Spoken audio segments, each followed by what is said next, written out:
I'm Suresh Rangarajulu, the product manager for Intel OpenCL SDK.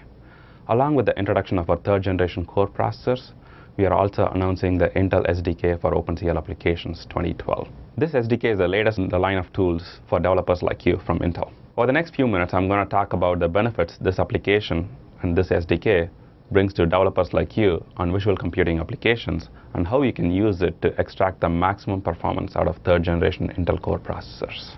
Intel has been working closely with the Khronos body and has been a founding member of the OpenCL working group and contributed a lot to the standards. Last year, with the introduction of the second gen Intel core processor, we released OpenCL SDK for the CPU. We also made a commitment to support future products. Today, with the introduction of the third gen core processor, we are following up on that commitment and releasing a product that supports both Intel processor graphics and Intel CPU. As you might be aware, OpenCL provides this notion of multiple devices within a context, and this allows developers like you to take a particular task and map it to the appropriate device that's best suited for it. This new SDK offers a seamless way to access the compute power in both CPU and processor graphics in a standards manner. In order to extract maximum performance from this platform, we also added ability to access OpenGL, DirectX, Intel Media SDK workloads directly from OpenCL. Just to jog your memory, Intel SDK is the API that allows you the ability to access the hardware encode and hardware decode blocks that's present in our processor.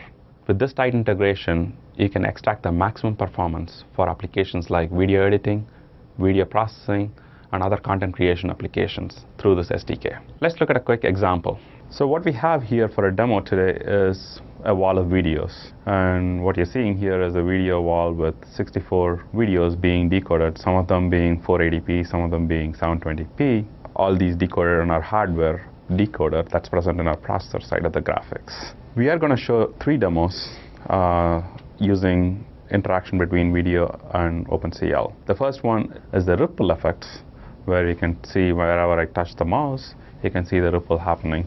The second one is to use a brush to desaturate or colorize the video. The third one is twirlies that are applied. The twirlies allow you to warp the video either a little bit or a lot and create some effects. These effects happen on the OpenCL on the GPU side of things. So when you decode and do the post-processing, all the action happens on the GPU side of things, so that when you decode the video, it doesn't have to go from GPU back to the CPU for OpenCL processing. And thereby this is a lot more efficient, both in terms of power and performance. That's just a quick overview of what we have to offer in our Intel SDK for OpenCL applications 2012. But don't take my word for it. Go ahead and download the free SDK from Intel Visual Computing Source. And there, in addition to the SDK, in the same website, you'll find a lot more articles, code samples, video tutorials, and forums for discussion. We at Intel are proud of what we did here, and we'd like to see what you can build with it. Please go on and do something exciting with it, and we're eagerly looking forward to see your creations. Thank you.